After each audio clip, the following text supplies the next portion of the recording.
Hello everyone, welcome back to my channel. আশা করি সবাই খুব ভালো আছেন আর আমরাও খুব ভালো আছি। সবাইকে জানাই শুভ কোজাগরী লক্ষ্মী পূজার অনেক অনেক শুভেচ্ছা। মা লক্ষ্মী সবার জীবনে সুখ সমৃদ্ধিতে ভরে দিক। এই যে কড়া আর কিছু বাসনপত্র দেখতে পাচ্ছেন, এগুলো কাল রাতেই আমি কিনে এনেছিলাম, কারণ আমার কাছে এরকম ঠাকুরের ভোগ বানানোর জন্য কড়া আর বাসনপত্র কোনো কিছুই ছিল না।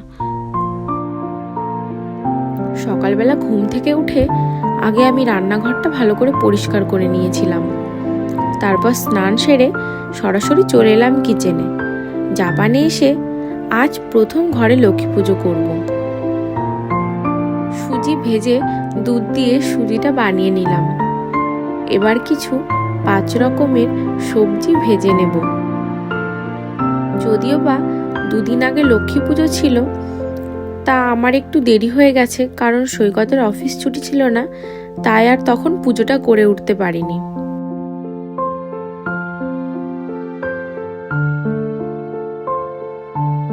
ভোগের জন্য কিছু ভাজা সবজি আলাদা করে রেখে দিচ্ছি, আর প্রসাদের জন্য কিছু আলাদা করে রেখে দিচ্ছি।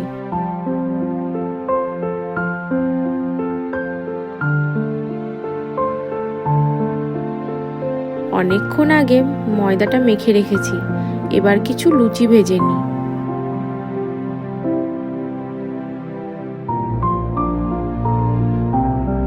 আমি এর আগে ভোগের জন্য আলাদা করে খিচুড়ি বানিয়েছি, আর এই খিচুড়িটা বানালাম প্রসাদের জন্য। জাপানের বেশিরভাগ ঘরগুলো কাঠের হওয়ার জন্য আর এখানে শীতও বেশি থাকে, সেই জন্য সবসময় নিচে কার্পেট বিছিয়ে নিতে হয়। কিন্তু আমি না, এই আলপনা দেওয়ার জন্য কার্পেটটাকে সরিয়ে দিয়েছি কালকেই। আমাদের বাড়িতে লক্ষ্মী পুজোতে আমার বোন আলপনা দিত।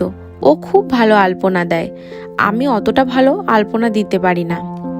বাড়িতে লক্ষ্মী পুজোতে সকাল থেকে গোছগাছ শুরু করে রাতে পুজো দেবার সময়ও যেন গোছগাছ শেষ হয় না। এখানেও কম না, সকাল 8টাতে উঠে শুরু করেছি, এখন বাজে বিকাল 5টা, তবু এখনো গুছিয়ে উঠতে পারলাম না। এই পিঁড়েটা দেখতে পাচ্ছেন, এটা না আমি কাল রাতে ডাইসো থেকে কিনে নিয়ে এসেছিলাম মা লক্ষ্মীকে বসানোর জন্য। এবার তাহলে মা লক্ষ্মীকে তার জায়গা মতো স্থাপন করি।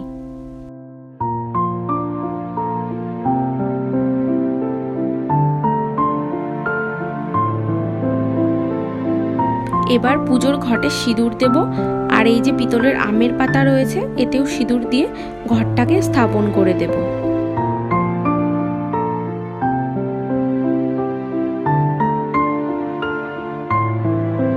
ঘটের ওপরে একটা ফুলও দিয়ে দিলাম।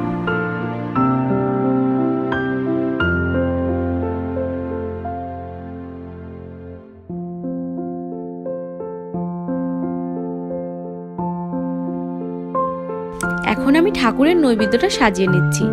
এই যে চালটা দেখতে পাচ্ছেন, এটা হচ্ছে বাংলাদেশের চিনি গুঁড়া চাল, পুরো গোবিন্দভোগ চালের মতো এর সুগন্ধ।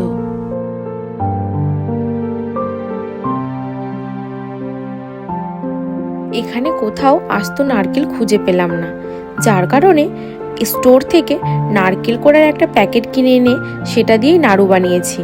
আসলে এই নারকেলগুলোই একদম রস নেই, পুরো রসটাই পুরো বের করে নেওয়া।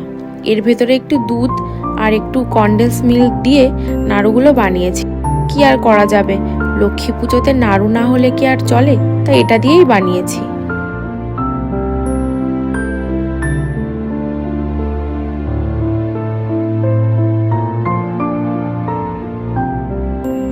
দেখুন কি মিষ্টি লাগছে মা লক্ষ্মীর মুখটা।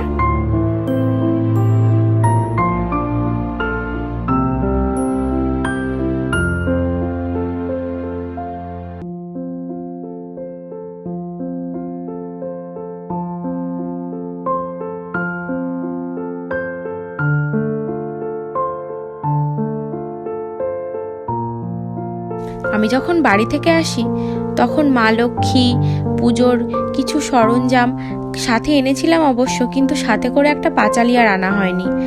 দেখুন গুগল থেকে ডাউনলোড করে নিয়েছি আর সেটাকেই এখন পড়ব। মা লক্ষ্মীর পাঁচালীকে এবার পড়ে নিই, পড়ে পুজোটা সম্পন্ন করি।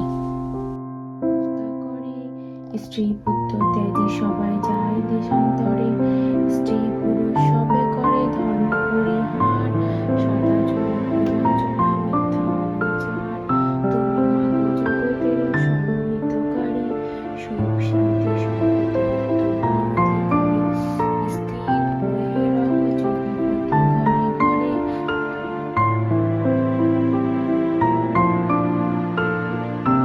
পুজোটা সেরে নিলাম, তখন ফলটা না বানাইনি, তার কারণ তখন যদি ফলটা বানিয়ে রাখতাম অনেকটা সময় থাকলে কালো হয়ে যেত, সেই জন্য এখন ফলটা বানিয়ে বক্সে বক্সে ভরছি। ও কয়েকজনকে বলেছে, এই তো প্রসাদগুলো সব বক্সে বক্সে ভরা হয়ে গেল, ও তাহলে যাক এবার গিয়ে প্রসাদগুলো সবাইকে দিয়ে আসুক। আর ভিডিওটি এখানেই শেষ করছি। ভিডিওটি যদি ভালো লেগে থাকে সবাই অবশ্যই লাইক, কমেন্ট অ্যান্ড শেয়ার করবেন, আর আমার পেজটিকে ফলো করে দেবেন। Bye bye.